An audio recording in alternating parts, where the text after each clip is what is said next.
very first thing you need to do is know your amperage. Is it going to be 30, 40, 50 amps? For this system, it's going to be 40 amps.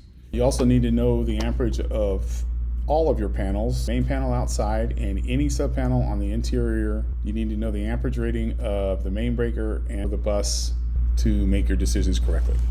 Looking at the main panel, which is your panel with the meter in it, and we're looking for our interconnection options. As you can see here, this is what we call an all-in-one panel. That is that the panel and the meter are all in the same enclosure.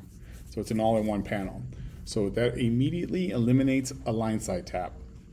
When you eliminate the line side tap, you know that you're looking for a breaker installation because we want to eliminate an MPU. We know we have 40 amps of backfeed, so we go and look at the panel itself. You're looking at the panel rating, which is the label.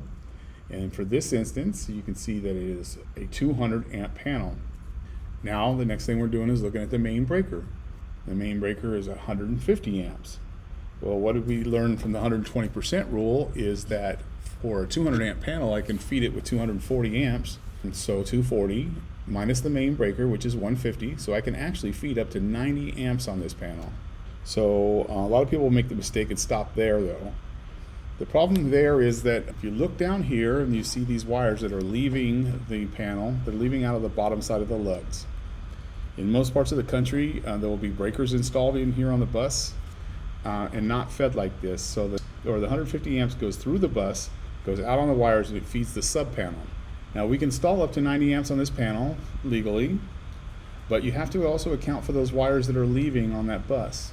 And so they're not protected, so it would be easy for us to just put 40 amps in, but it allows the conductors to be pulled on up to 240 amps, which would be more than what they're rated for. They're only rated for 150 amps. So the very next thing for us as a decision-making process is, does the panel downline, the sub panel, is it able to take a main breaker, or does it have one installed already? So we go out to the pictures of the panel, and this is a square D panel. And for this particular type of square D panel, it does not list the amperage rating of the sub panel on the cover. It's up to the electrician to transfer that information. But inside of this sub panel, there's a label on the side that tells you what the amperage rating of the sub panel is. In this case, I'm going to assume it's 150 amps because I don't have it, but it's at least 150. Otherwise, I wouldn't have installed it at the time. You can see here that it actually can take a main breaker. Because there's a main breaker opening on the square D panels, I know that it can take a main breaker. Solution is that yes, we can install 40 amps into the main panel at the main panel location where the meter is, and install a main breaker in this panel at 150 amps. And that will prevent that wire from ever exceeding 150 amps because there's an overcurrent protection device on it downline. This is the way we avoid MPUs, and that's by adding the main breaker downline, so therefore protecting the conductors, and then we're within the 120% rule on the main panel, and we can install the breaker. If you do not have a sub panel that has the ability to install a main breaker, then you're either looking at replacing the sub panel or replacing the main panel, in which case you're in an MPU process or an upgrade process.